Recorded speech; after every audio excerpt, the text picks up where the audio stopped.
did a 8-year vet of the Harlem Globetrotters end up writing a book about healing your inner child? Man, that's a great, when you put it like that, it's kind of like, it doesn't look like the obvious road, but Right. 2019, I went through a really hard time. I guess you could say it was the sacred wound of my spiritual awakening. Mhm. And basically, I was involved with a business partner, lost everything. I was a victim of fraud. Before I knew it, I was confidential informant for the FBI because this guy had been committing fraud repeatedly. And now, before I know it, I'm asking myself, is life worth living? Like, Mhm. I was so low. I've never been in a place that low before. And really what it came down to was it was the crumbling of what I thought I was. I thought I was my money. I thought I was my houses. I thought it was my cars. My identity was in status of the material world. And I just went on this journey. I went on this journey to figure out who I was, why I was the way I was. And I started to realize that all of my fears, all of my insecurities, they always stemmed from childhood. And I was, I'm a Sagittarius, so like that's not good enough. I need to know more. Right. And I dove deeper and I started to realize, like, wait a minute. Everything that I am today is nothing more than the sum total of what I was yesterday. But what I was yesterday was the same thing as the day before that. And I just started to trace everything back. And I'm like, and then I started to realize, like, there's something called the inner child. I'm like, I can't believe, like, this is actually a real thing. And this was kind of the inspiration of the book, to get people to realize that no matter who you are or what level you're at, we all have something that holds us back from our past versions of ourselves. Yeah, I was just speaking about this. It's understanding that there's nothing to become but only to let go of. Like, we need to unlearn all of the parts of ourself. It's all within us if we were to able to Yes. get to that. What did that become apparent to you when the FBI came to your house the next day, or when did that show up for you? Yeah, it was. I mean, I've been on this journey here for, I'd say, since 2019. It was probably around 2021 when I realized everything is me. Mm. Everything is me. Everything is already inside of me. You can look at everything in this universe. It comes equipped with the tools needed for the next frequency, for the next iteration. And I started to realize that everything that I was seeking on the outside was really a placeholder of what I was seeking on the inside, but that was already inside of me. So when you say we have to, like, release, let go, unlearn, that was the process of me starting to shed all these paradigms and programs that I had been unconsciously living through. It's fascinating to hear that because you grew up, you're I would say maybe an oddball, if that makes sense, of your family. Like, you're Sure. a lot taller than your family, like insanely athletic. What but you grew up with such a really open mindset throughout your life. It seemed like you really had an open mind. So yeah, how did that unfold? I think I think that's happening on a soul level. Like I said, I'm a Sagittarius. I was just thinking today, like, okay, like somebody tells me the sky is blue, like I want to know, like, okay, what makes it blue though? And those things that make it blue, like where does that come from? Like, I always want to get down to the smallest details. So I've always been inquisitive by nature. Like, Yeah. even when I started playing basketball, I didn't have anybody to teach me how to play basketball. I kind of self-taught myself. So I'm super focused on the smallest details on a micro level. And I just started doing this with this healing journey. I started doing this with this spiritual journey. I wanted to be able to understand on the smallest level, Yeah. because if I could understand each ingredient, then I could tell you what the recipe was. And I think I've just always been that. My mom, she really fostered that, like, of making sure that, like, constantly learn, like, always, you can never stop learning. And I think that was really the environment that allowed me to become this inquisitive soul. Yeah, I love it, man. Your mom seemed to be really a really awesome impact on you, and your energy, like I said before we even hopped on, it's contagious, man. Your like Uh, your mentality, the mindset that you bring, the energy that you bring. It's funny that your branding is life is mental, because it seems so much of your work is a spiritual perspective that I don't think most people would see that from you. mm, yeah, you understand the three great planes of existence that we live on: spiritual plane, mental plane, physical plane, right? Spirit, mind, body.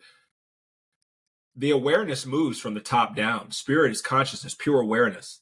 Yeah. The mind was the tool, the filter through which it carried out this physical existence on the physical plane, which is the body. So I always tell people, it's like, my tagline is life is mental, but the mind is a spiritual thing by nature, because spirit, consciousness, is using it in this physical reality. So when you start getting back into the Hermetic principles and, uh, the occult studies, you start to realize that they were always referring to what maybe Dr. Joe Dispenza refers to as the unified field, the universal field. They called it the mind. Yeah. It was the universal mind, and everything was mental.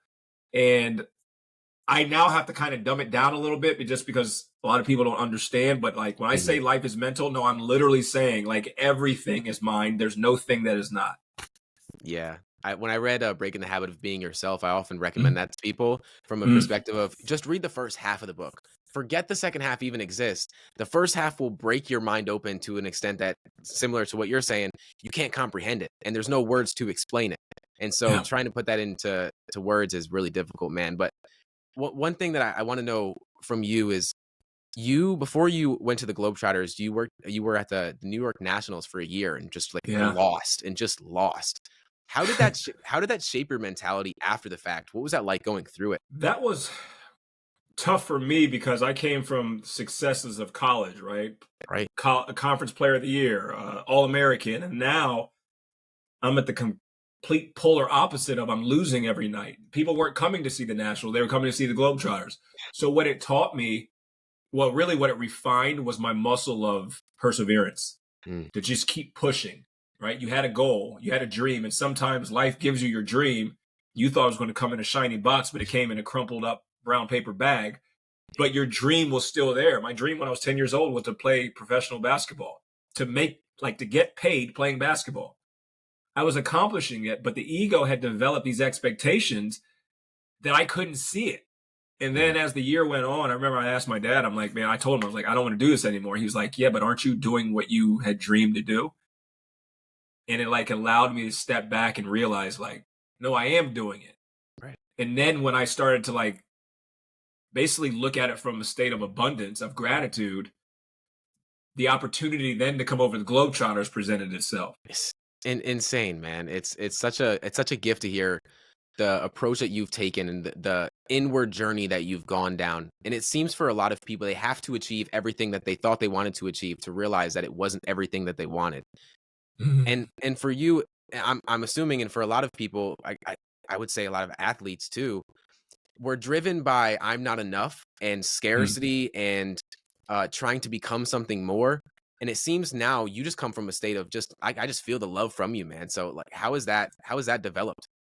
Yeah, I basically moved out of this mindset of being like competitive, right? Competition, and moved into the energy of creation.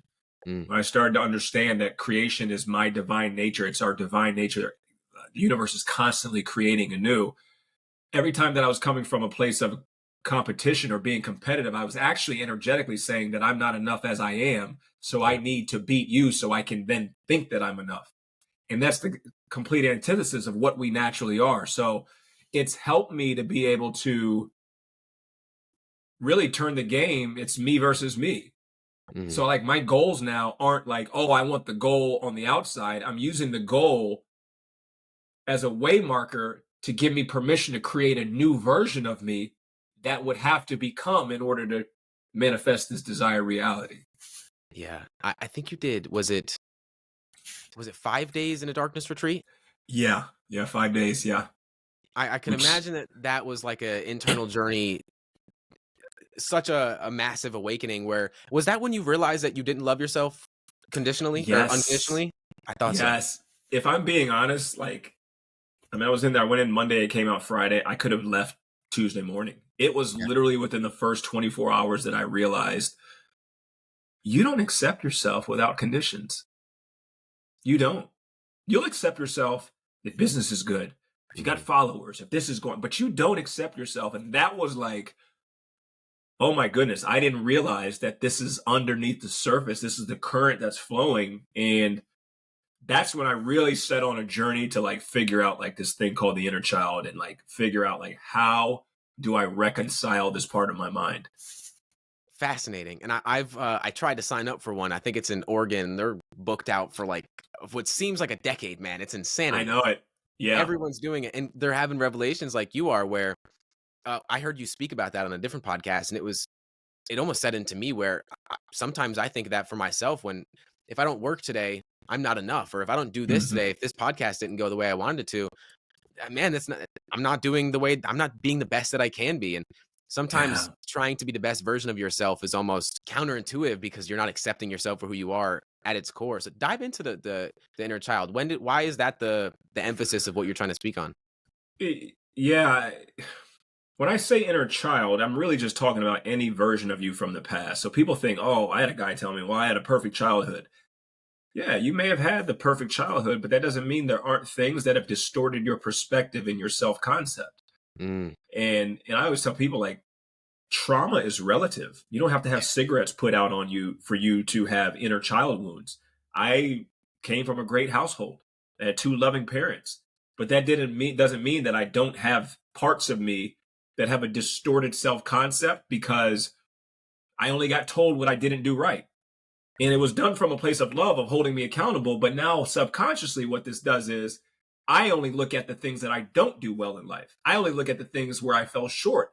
So I have this limiting self belief that plagues my potential. So, the inner child is really nothing more than a distorted self concept or a distorted perspective of how you see yourself and how you see see the world. And that's what we refer to as a wound. Hmm. Healing is the remembrance of what you actually are before that wound was encountered, before that perspective got distorted. So it is an ongoing journey. I always tell people, like, you'll never be done. Turn your shot clock off because there's layers and layers and layers of versions of you that have distorted perspectives. Yeah, yeah, I love that perspective, man. It's something that isn't talked enough about. I mean, when I think of what we learned in school and what I learned outside of school, man, I wish I learned about the inner child, what the inner child is. Like the it goes so much further. What outside of the inner child, what do you wish that you learned in high school or in school in general? Man, I wish I would have known earlier that life is nothing more than an experience determined by how you perceive it. Mm, So when I realized this, I was like, wait a minute. Like, my life is literally what I'm experiencing. It's yeah. based on how I look at it. And I get to choose how I look at it. But for so long and for so many of us, we're unconscious. We're not choosing our perspective. We're looking at it based on how our parents taught us to look at it or how society says you should look at it. So when I realized this is when, like, I kind of stepped into my power because it's like I don't get to choose the situation, but Hmm. I get to choose how I experience it. And that is where our power is. It's I literally have perspective just in a bunch of different ways on my arm because I when I love that. realized that, it was the exact same awakening for me was I grew up losing a lot of family growing up. My father, uncle both passed at 37. Grandfather passed a few Mhm. months before his retirement. It was life is happening to me. Started to Mhm. ask the question, how is this happening for me? Automatically, that exact same experience was empowering me instead of disempowering me, asking a different Yeah, question, taking a different perspective. And I wish more people were aware of how important your perspective is in this world and how much of it literally is the foundation of the life that you create for yourself. yeah, for sure. And that's where, we can get into, theological debate on free will. Like, Yeah. I always tell people in this third dimension, our free will, I believe, is we get to choose how we experience the situation. Yeah. Because when you start to realize your life, you're born and you die, and all it is a series of events that you measure by how you feel. Mhm. How you feel is how we determine, like, oh, that was good or that was bad. Well, how you feel is determined how you perceive something, but how you perceive something is your choice. So I get to choose life. I literally get to choose how I experience every single day. So that's kind of my message from here on out, until I leave this existence, of getting people to, like, realize their power. It doesn't matter what's going on in the government. It doesn't matter what's going on at school. It doesn't matter what the system, the matrix. It does not matter. You Mhm. still get to choose how you experience it. 1000%. I always say that it's may not be my fault, but it's my responsibility. Like all of Yes, the things that all the trauma, all of the experiences that I had, all of it may not be my fault that it got placed on me, but it's still my responsibility to take account for how I perceive it and how I move forward with it because for sure. that is everything. For sure. Yeah. You said earlier, and I think this is something that's really important to touch on. It's like one of the things that I don't think enough people talk about is when you were growing up, accountability was love from your parents. Mhm. Now, how have you gone about healing that inner child to allow yourself to still take accountability, but also not be reliant on that, if that makes sense? Yeah, there's a fine line between accountability and shame, Yeah. right? And that's really what I've had to wrestle with. I mean, it's a daily, weekly battle of holding yourself accountable, but also not shaming yourself and beating yourself up because maybe you didn't do something that you knew you should have. Hmm. So I know for me, anytime that shame comes up, it's because there's a part of me that's not accepting itself. Yeah. So I know, like, I have a go-to phrase, like, I accept you just as you are. And I'm speaking to this child that's somewhere inside of me, this past version, who needs to know that it's accepted. Because that was always the question. When we're being held accountable before we've really developed our mental faculties, we process it as, I'm not good enough. I messed up. It's my fault. So letting that child know that, hey, I accept you, because here's the reality of it, James. You didn't need to hear it from mom. You didn't need to hear it from dad. They were just placeholders until you could provide it for yourself, because you were the only voice in this entire universe that resonated with yourself 100%. I've heard you speak on similar stuff, and I like don't have words a little bit because I feel like you're such a vessel that like I get downloaded the same kind of energy and stuff that I just get so excited to speak about. And Yeah. it is this stuff that I just wish was talked more enough about, because it's the foundational things about life that aren't really, there's no metric to say how much your perspective plays a role in your life. There's no metric to say that I'm experiencing more joy than you are, anything like that. There's just no metric. And we only think about the things that this is going up. And that's the only thing that we think about, but it's disappointing to think that way. Who are some of the people that were a big impact on your mindset? Like, So I binged watched on YouTube, read his books. Bob Proctor. mm, He had a way of breaking things down so that I could understand. And then as I started to dive a little bit deeper, Osho, I loved reading his stuff. Um, and then, of course, it's funny. I bought Dr. Joe Dispenza's book, Becoming Supernatural, yeah, without knowing really what it was about. I thought it was going to like shift my mindset. And I started reading it's like quantum mechanics and, yeah, frequencies. And I'm like, wait, what is all of this? But that was a big, mind opener for me. So, um, I'm open and to anything, any type of information, any type of knowledge. I mean, I have books from authors that, a lot of people don't know of, but I was able to extract information that at that point I needed to hear. And I think because I am a seeker of knowledge, I mean, I could go through a list of 100 people, but I can tell you for sure Bob Proctor was somebody who I intentionally sought his teachings. yeah. Yeah, I was curious because I can similar. Do you know who Maxwell Maltz is by chance? Yes. Yep. Yep. When you Yep. talk about the self concept, that was the first person that came to mind for me. Mm, I recommend that book to so many people. You also did a crazy experience. You did ayahuasca by yourself? yeah. Yeah. So that was, yeah, I think in 2024, I've had 4 different ceremonies with ayahuasca. And I mean, that's the intentionality of using it to help heal these wounds that are these distorted concepts, self concepts that are inside. How did it, what, I guess, and if you're open to speaking about it, how did it open you up? Because I know for a lot of people, they purge so much, but I'm curious Sure. how that opened you up. Yeah. So here's the best way. The best analogy I can give you. Imagine you're in a garden and you have a garden shovel and Mhm. you are digging as deep as you can, right? And with a garden shovel, you can probably get down a couple feet, maybe. It takes a little bit of time. But this digging is you getting to the past versions of yourself, the parts of your subconscious. Mhm. What ayahuasca does is ayahuasca says, here, take that garden shovel, put it over there, and I'm going to come in with a bulldozer. And we're going to just take out the whole thing. So Mm, essentially, the best way to analogize is it takes your ego and moves it out of the way for the next 6 to 10 hours, however long. yeah. And now you get to actually experience life without duality, Mm, without shame, without separation, meaning you get to see what you actually are. So now it's like the analogy of like a magician. Once I see the magician do a magic trick, once I see the ego and how it actually works because I got rid of the ego, when the ego comes back and I go back into my life, when the magician goes to do the magic trick, you won't fall for it anymore because you know now, oh, I know how the magician did it. Oh, I know what the ego's doing. So one of my ceremonies that was really powerful for me, I did 2 days back to back. On the second day, I was laughing hysterically because I was able to see all of these fears, all of these insecurities, all of these wounds, how they were created. The stories were created by my ego. And I Mm, would just laugh like, oh, yeah, but you're afraid of this. And it was almost like the human joke. It was a parody. Like, you fell for your own joke. You fell for the own story that you told yourself. And yeah. it's super powerful. I'd rather use it as a tool as opposed to a vice. And I know sometimes spirituality and self development can become glamorized. Oh yeah. And now people think the ayahuasca is doing the work. The ayahuasca is not doing the work.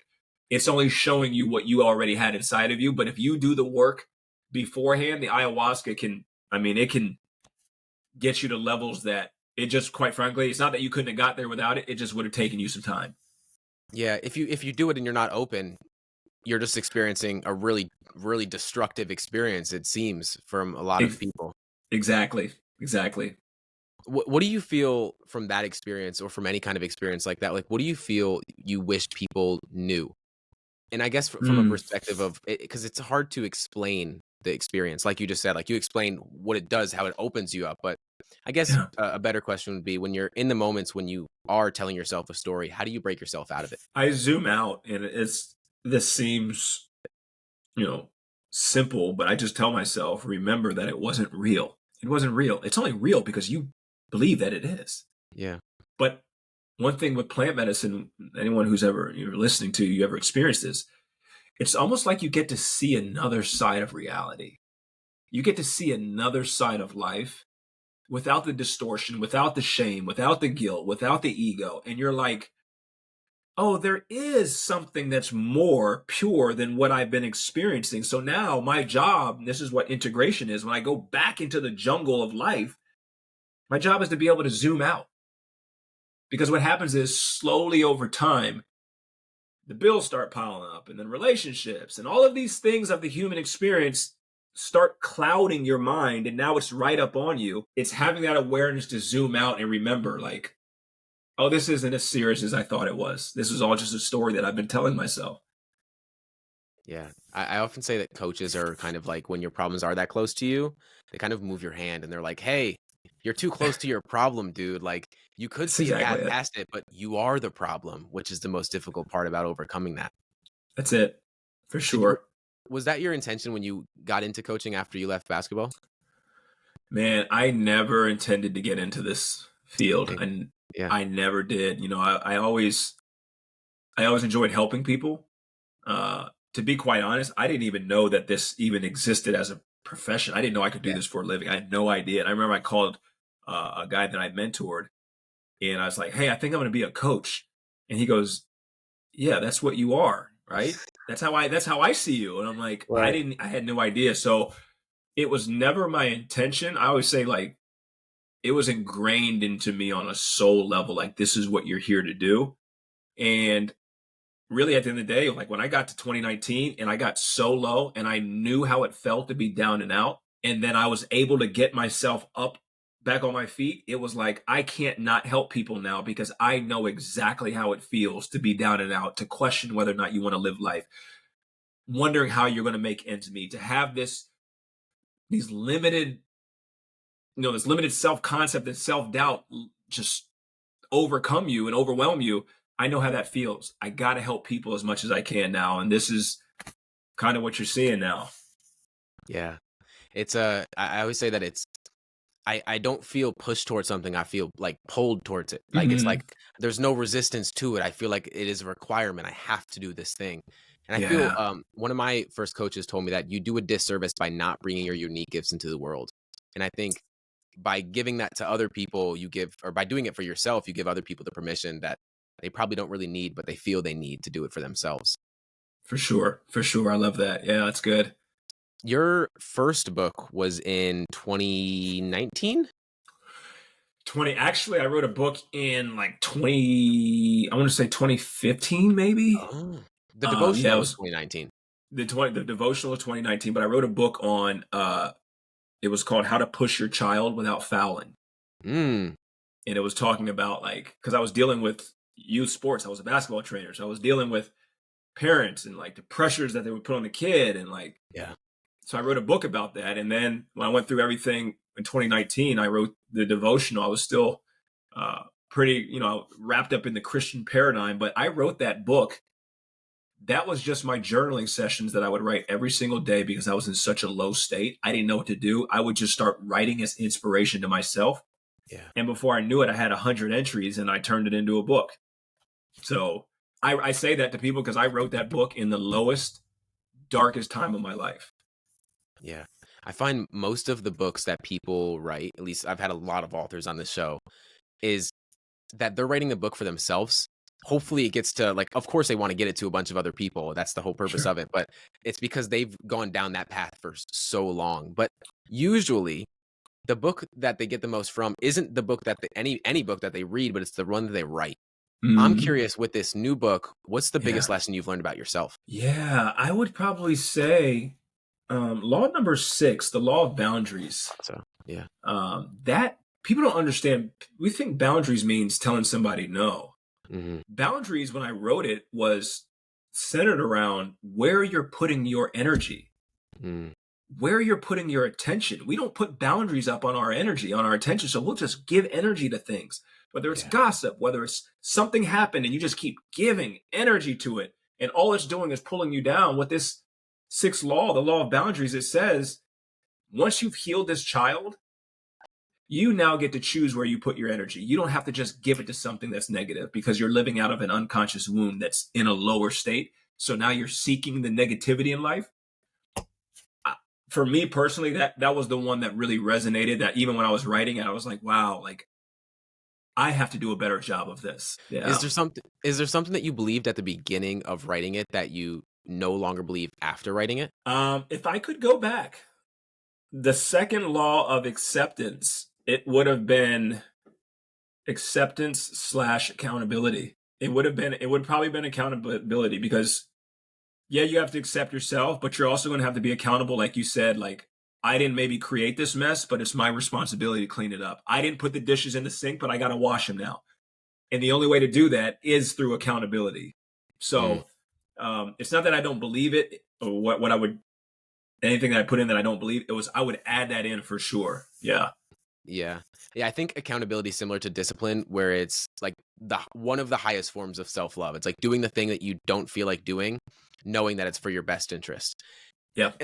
And I feel, and I'm curious of your perspective on it, but I feel like every time that you don't do something that you know would be for your best interest is almost like abandoning your inner child. For sure. Yeah. That's a good way to put it. Yeah. We're neglecting what we know we need. Yeah. And that ultimately is what most inner child wounds are. Like if I seek acceptance outside of me through a relationship or through followers or through anything else, Mhm. really what that's saying is I don't accept myself. So I'm neglecting myself.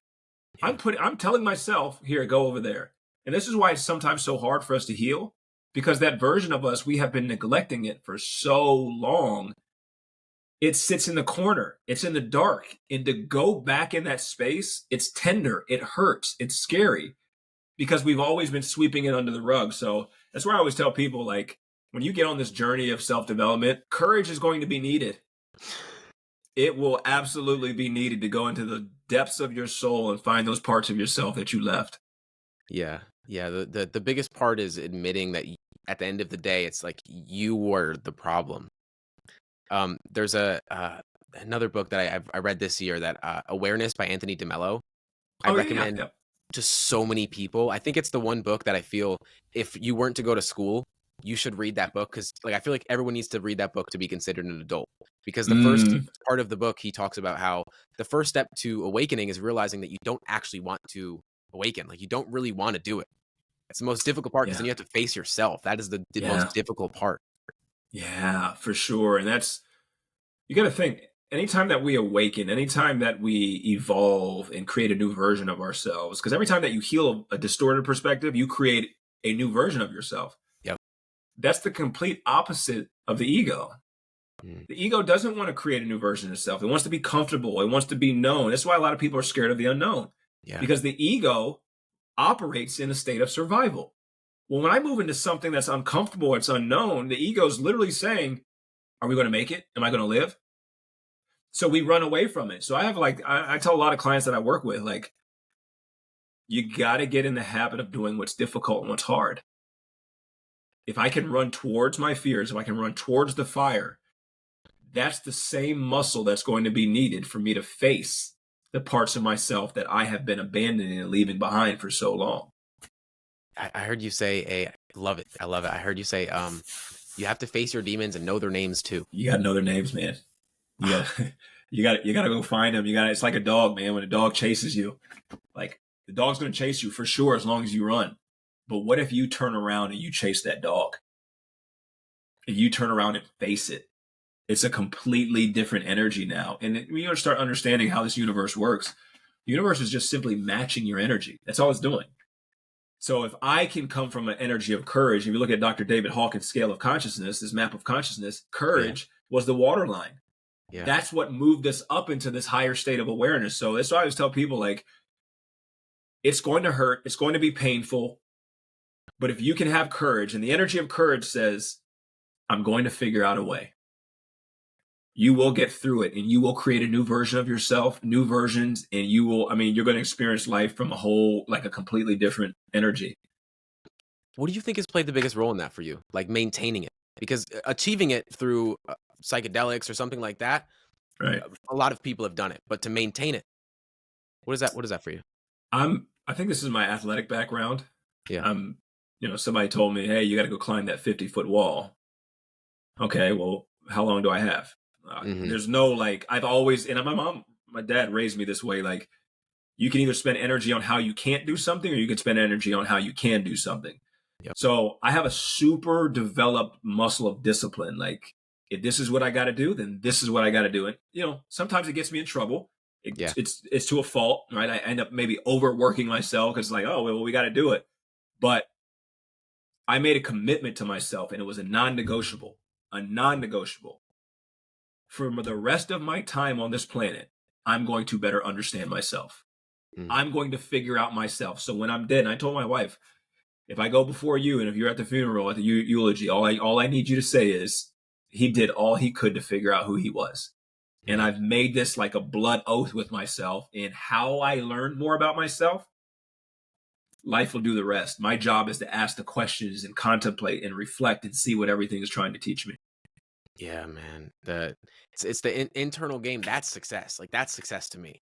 Success is not, it's not a certain amount of money. It's not a career. It's not, that's success for me. And for sure. I love that, man. And did it take you until you seemingly lost everything to realize that? Yeah, I think so. I don't know if, everybody's been through something, but when you get to a place where you literally don't know who you are anymore and you have nothing, it forced me to figure out, like, who am I?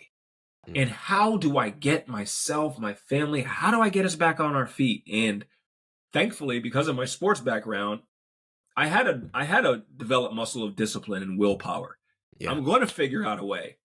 And I think that played into it, that helped. But then also, too, I come from two parents who were the sons and daughters of sharecroppers during the civil rights movement back in the 1950s.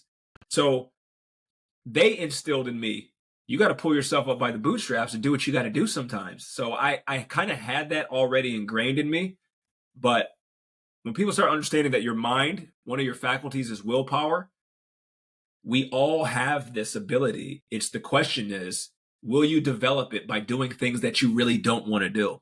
That's what develops it. So, like, I get up early in the morning. I don't have to get up early, but I get up early just so I can develop my muscle of willpower. I do things that are difficult. Why? So I can develop my muscle of willpower, because I know at some point, James, life's going to come knocking. There's going to be something that I have to do to learn, and I'm going to have to pick myself up. And I want to make sure that muscle is ready to be used when it's time. Yeah. Probably the most common thing that I've noticed in people I've been able to speak to on this podcast is that they inflict suffering on themselves. They don't wait for life to throw something at them.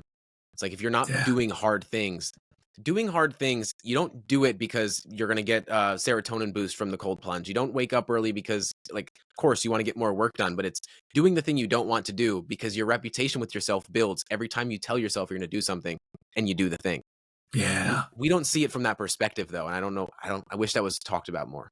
Yeah, no, for sure. And it's everything I do now. I mean, whether it's running a half marathon, whether it's going, climbing a mountain or sitting in a cave for 5 days, it's always with the intention of how is this going to develop my mind? Mm. Always. Because life is mental. Yeah. Yeah, it is. I love that you focus so much on your relationship with yourself because that's trickle down effect to everything else. Your relationships with your wife, with your kids, with business partners, everything else. It's just a big thing. Um, Tom Bilyeu, I think, was the person that said it. He said, "All that matters is how you feel about yourself when you're by yourself." And that quote Mm, has stuck with me for a few years now because when you really think about it, I mean, most people are trying to achieve things to become something or become someone when right. you don't realize, like, man, you already are someone, and you just have to get back to that. And Yes. I've heard it a lot recently. It's just coming more and more in my life. Of you need to get back to that remembrance, and it seems that's kind of it almost seems like a pillar of the way that you live is like getting back to remembering who you are, not trying to Hmm. become or do something more. Exactly. And that's where I think the unlearning, that's where the healing comes Yeah. in. Because, every time that you remember, you're just reminding yourself, using my mind to tell myself again that which I actually am. Because we all forgot, all of us. When I was going through this really tough time, 2019, I used to get a chair and just go sit out in the woods by myself. Yeah. And I never will forget the last time that I did it. I was walking back to my car and I heard this voice say, "You're here to help people remember what they were before they forgot." We all forgot. All of us forgot what we were capable of, what we were, our potential, who we actually were. Children know, but then Hmm. when you start going through a system like school, you lose that.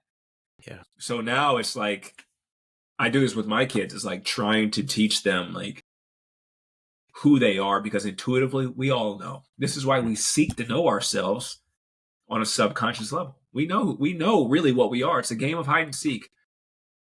Yeah. You said going in the woods, journaling has been a big thing for you. Meditation in the morning's really big. Are there any other Yeah. practices or anything else that helps you get back to yourself?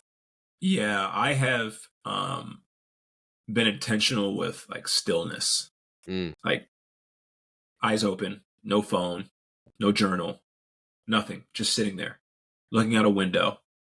No, like, nothing to distract me, but really just to take everything in with my five senses. Because a lot of times we'll be still, we'll be quiet, but we'll close our eyes and we'll get into a meditative state. Right. But that what I found is that's different from keeping your eyes open and just being. Because in this society that we live in, everything is constantly go, go, go, go, go, go, go. It's like now I actually give myself permission to just be. Hmm. And I mean, that's something that I mean, it's a non negotiable. I hold sacred to me. Like, doesn't matter if we're on vacation, if I have to go out of town, I will always take 10 minutes of stillness every single day. Yeah. For me, it's going on a walk, no headphones, nothing like Mm. that. Because Oh, yeah. when I sit with myself, it's usually a meditation or something of that sort. But I'm gonna have to try that because that is getting back to yourself is that's the one foundational thing that it will always be a part of my day. It always has been, always Mm. will be.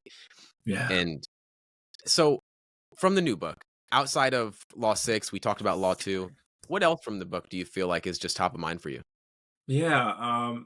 I always say, these seven laws, this book, they were in sequential order, right? You can't get to law number two if you haven't done law number one. So I wanted Mm, them to all flow into each other. Law number one to me is super important. It's awareness, right? You can't heal or fix anything that you're not aware of. yeah. And that's that's the first stage of us really healing these distorted perspectives of ourselves is becoming aware of what we were unaware of, right? Yeah. Like Dr. Carl Jung said, like becoming conscious of the unconscious. Hmm. So awareness, but then also too, law number four, which is the law of reparenting. Mm, That's you sitting down once you found this child and telling it everything that you needed to hear growing up. So I do this exercise with my clients. You write a letter to that child inside of you. That child needed to hear X, Y, and Z. You need to write a letter to it and tell it all of these things. And then that moves you into law number five, which is the law of expression. mm, You let this child now write a letter to whomever it needed to tell something to, whether it was mom, whether it was dad. And it's not that you're going to give the letter to them, it's allowing the child to express itself. Because when it expresses itself, it feels safe. And when it feels safe, it will then be able to put up boundaries, like in law number 6. So those are for sure. And then we got law number 3, which is law of compassion. I always tell people, like, you have to go find that child and sit with it and cry. And that's when you look at the word compassion, it comes from the Latin root compati, which means to suffer with. I have to go find it and sit with it. That version of me in 6th grade who got bullied, who nobody wanted to play with, he was the new kid at school. Like, I have to go sit with him, hold him, and tell him, I got you, man. I got you. I know you're worried right now, but I'm here for you. And sit with that. A lot of times, especially as men, we get told to kind of sweep our emotions, our feelings under the rug. And I found like, no, you have to be compassionate. You have to suffer with that version of yourself if you're going to heal and move past it. Yeah. You are the one person that you're going to be with from the moment that you're born to the moment that you die. If you don't cherish that relationship, everything else nothing else matters, because at the end of the day, you're going to be with yourself. And how do you feel about yourself? Exactly. Man. So this inner child perspective, all of it came from a lot happening in 2019, just going downhill, moved to Florida, realized it wasn't it, like so many different things. And then you went down this path of just wanting to go inward. What did you believe about yourself as a child that now you look back and it's a completely different world? I grew up with this concept that someone else was going to help me or do more for me than I was going to do for myself. So I believed like I could get to a certain level, but then I need somebody to help me. And it's like, no, what you probably need to do is know that you were capable of anything, that you could do anything once you made your mind up. And this is something that I still wrestle with. This is a limiting belief that I still have. It's like, I always tell people, like, you have everything equipped inside of you to be able to do and be anyone that you want. You have it already inside. There's nothing in this universe that doesn't come encoded with the end result already inside of it. It's just, can you get out of your own way to see that you are truly capable of it? So that's something for me, like, that's kind of like my thing for 2025 is really like putting that to rest and working towards that and really realizing like, no, you will have other people's energy who may make deposits towards you, but nobody's going to do it before you do it for yourself. Yeah.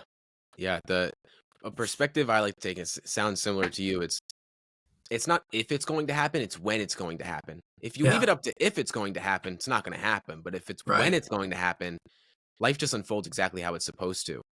Right. Yeah, what does that look like? What does that look like for you for next year? Do you have anything specific? Yeah, I mean, for sure, the book is a big part of it. Really getting it out there to the masses.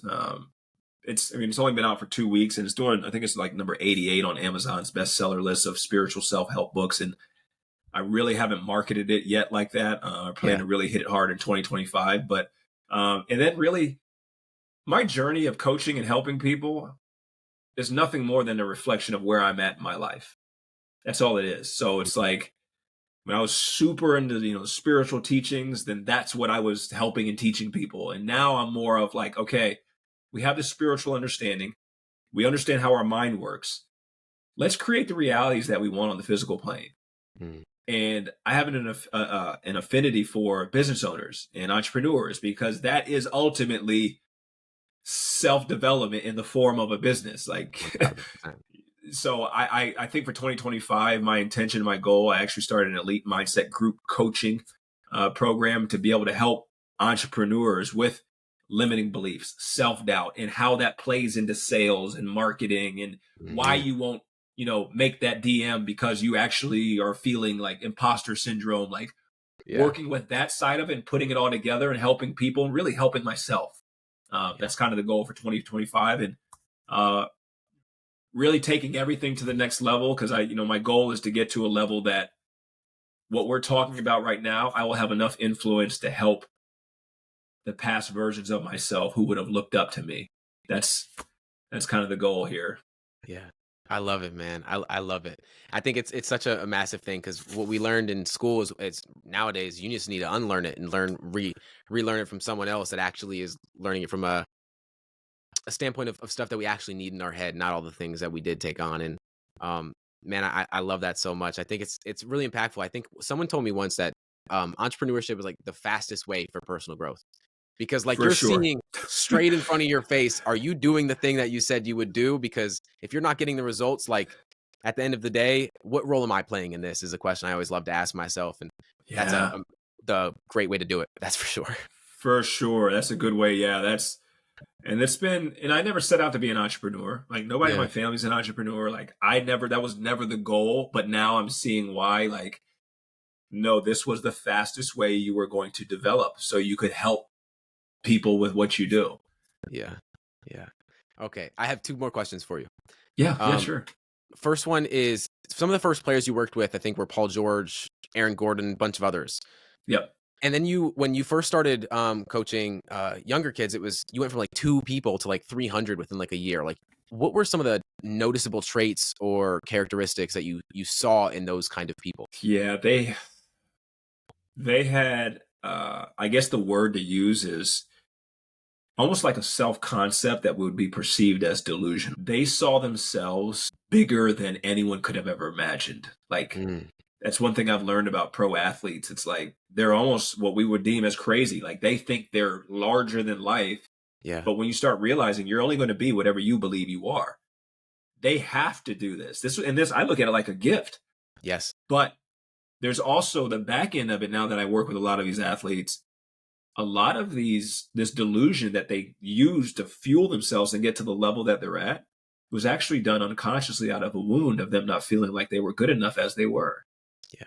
So like a lot of the athletes that I work with now, it's getting them to realize that they were enough as they were because they get to this level and now they're like, I'm not happy. I thought I would be happy if I got here. And it's like you said, it's unlearning, peeling back the layers, getting them to see these distorted self-concepts in their childhood. And then they can actually, I had a player tell me, like, I fell back in love with the game. I didn't love the game and I love the game now. Well, that's because you love yourself. Mm. So, Man, I love this work. You can tell. I just get excited talking about this kind of yeah, stuff. man, I love it. It's the core of this life, man. And I think I'm so grateful I got introduced to it so young because so many people get to a point where they have to achieve all the things or they don't achieve all the things.